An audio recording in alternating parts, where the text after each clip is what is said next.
Well, hello there, YouTube. How do you like a ride with the sun straight in your face? Doesn't make for the prettiest scenery because it tends to wash the microphone, washes all the contrast out of the lens,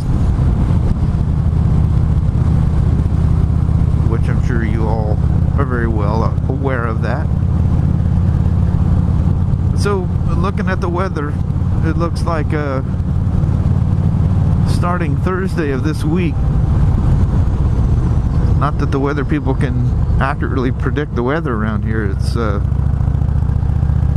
if you're a weatherman in the Pacific Northwest, you probably have the safest job on the planet, because you're pretty much guaranteed to be wrong, so you can never get fired for doing a bad job. It's they can barely predict the day ahead. I mean, it could change within hours. But in saying that, looking ahead, starting Thursday of this week, today's Sunday the 5th of October 2014, in case this thing ends up, you know, I didn't think that was important. Then when you look back at videos that are, you know, 4 years old, and I'm going, well, what the hell year was that? And you got to look at the you know, upload date and assume it was the same year, you know. But anyway, looking forward, starting Thursday, and unfortunately right through the weekend, this next weekend, it's rain, followed by more rain and rain and rain. You know, going 10 days ahead, it's Wednesday is going to be the last nice day. And being that it's this time of year, whenever you get a forecast that just looks like it's going to rain and not go away, it's usually going to rain and not go away, which is really sad. Bums me heavily. Don't turn in front of me, please. Got the sun in my face. But I don't know. My wife says that I worked myself into a frenzy over it, and I let myself get all depressed. I don't get that depressed over it. Bummed that, you know, I just have that horrible feeling like this could be my last ride, you know. Oh, that's a beautiful scene right there. The old rustic looking house, couple of barns, and the mountain sneaking up behind it. Of course, the GoPro has a way of flattening out a mountain like nothing I've ever seen. But yeah, it kind of bums me to think it's kind of a sad thing, but I don't get depressed over it. I think I harp on it more than I get depressed about it. And I do get freaked out when you get, you know, literally like 2 or 3 months where it never dries out enough that you could even consider going for a ride, unless you just want to go out and get wet. And then it'll dry up, and around here, you know, once you lose that, you know, it's like a warming blanket. Once you lose that cloud layer, it just, I mean, it turns crazy cold. So the rain doesn't have enough of a chance to dry out, so it turns extremely cold. So everything's just frozen. Now, granted, it'll get up, you know, in the mid to high 30s during the day and melt off most of the stuff. But anything that's in the shade is the danger zone. I'll work my way to those videos, but I did a lot of winter riding on the 72. I got it dirty at one point and just kept riding it. You know, I thought, wow, hell, it's dirty anyway. I don't care if it gets a little wet here and there, but the roads are mostly dry. But the ambient temperature on one of those rides was up to 42 degrees.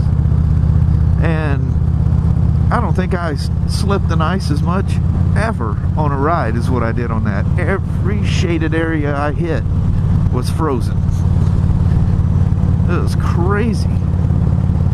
Crazy how frozen it was. But these shaded areas, they stay so shaded.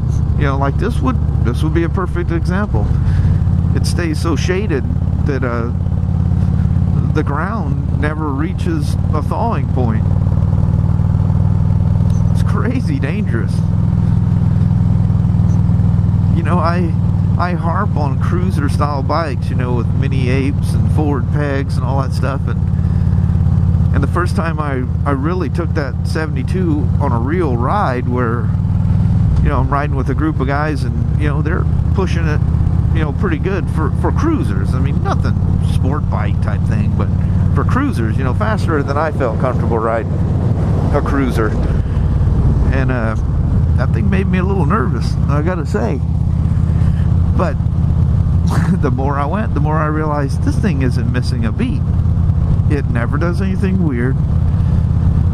I mean, never got out of control. It never shimmied, shaked. The brakes worked fine. And, you know, after that ride, hell, I wasn't afraid to push that little 72. You can ride that son-of-a-bitch quite fast, actually. Shockingly fast for a cruiser. Especially in that, you know, that typical Harley-looking thing that I am just not, I mean, so much not a fan of it. I traded the 72 for this. I mean, I could have bought this separately, but, you know, my wife, even though you don't think she's paying attention to anything, made it perfectly clear that that 72 sets in the garage and I never ride it. You know, whenever it was nice, I'd take off on the iron. And then when I got the DR, I was either on the iron or the DR, and the 72 just sat there and rotted. I just never took it out. I just didn't. It was so unlike me to ride something like that I just couldn't. I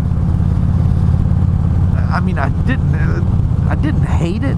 It just, I didn't feel like me riding down the road. That is something I would just never even buy.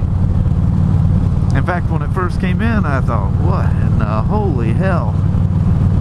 I thought it was quite homely. And those stupid wrapped exhaust, I mean, looked so tacky. But God dang it, if that stupid thing didn't... It got to a point, it grew on me. And, God, it was so cheap. So cheap. That's, you know, like swapping this thing out, you know, swapping around for this was no big deal.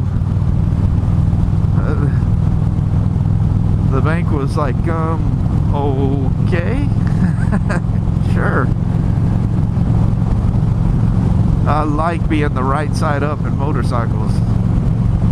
I mean, what I'm into this, what I'm into the iron, and what I'm into the DR is, well, with the exception of the iron, I'm in them for about half of what you see them going for. The iron, I'm pretty close to half. Got the interest way down, and I mean, with each payment, it just takes a massive chunk. You know, a lot of it goes to principal. It must be very unusual for a motorcycle to come down here, because I got these people's undivided attention. They're just a waving. Good old country folk. Probably thought the hell's angels. They hear this Harley coming down there like, honey, if he stops, you head for the ditch, I'll take him. No, you clearly you can see that it's unusual for a motorcycle. This is just a little loop. Come off of 505 and bounce back onto 505 up here. I always think this hump right here, I want to take something and just hit that sucker at speed, because you're just absolutely go airborne off of it. But anyway, I just wondered what you guys, how you're dealing with the thought of going into winter. Some of you, I know, are living in places that it actually gets better in the winter. But for you folks that, holy crap, that hawk that just bounced out. I thought I was going to have to slap her out of the way. But you folks that get a lot of rain, a lot of snow, basically ends your riding season for the year. How are you guys dealing with winter oncoming? You guys that definitely ride, you know, enough that it's gonna be a bummer to have to deal with winter. I know some of you guys just get snowed in and the bike gets parked and that's it. The chance of a ride is real slim. But anyway, let me know what you think. I'm just goofing off. I was literally done, was heading home, and I can't get home in time to go for a ride anymore. So I'm literally thinking this could be it for me for a while. That's depressing. It's sad. But yeah, I don't get myself all worked up over it.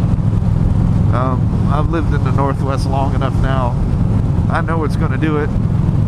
I dread when it comes, but you can't stop it.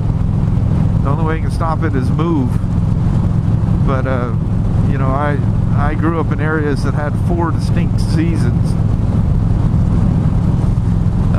When I lived in South Carolina, it wasn't so distinct, but I was still young when we moved away from there. You know, living in Texas, very, very distinct 4 seasons. Some of the coldest, nastiest winters I've ever gone through was in Texas. But anyway, up here it's basically 2 seasons. You got summer, which is beautiful and short, and winter, which is long and dreary. You kind of have a spring. Spring is just more of winter, just at a warmer temperature. Fall, just about the time it gets pretty, the first storm comes in, wipes everything out, and it's done. But oh, something does not smell pleasant. I don't know what that is. Some kind of a fertilizer or something. But anyway, I just this could be it for a while. Just want to know what you guys thinking of winter coming. It's got you all bummed. Surely it's got to have you a little bit bummed. But anyway, should this be the last one for a while? I appreciate you guys watching. And, don't worry, I got plenty of videos to show. I won't let you down there. But for now, I'm gonna bounce. Have a wonderful, wonderful day. We'll see you guys. Bye bye.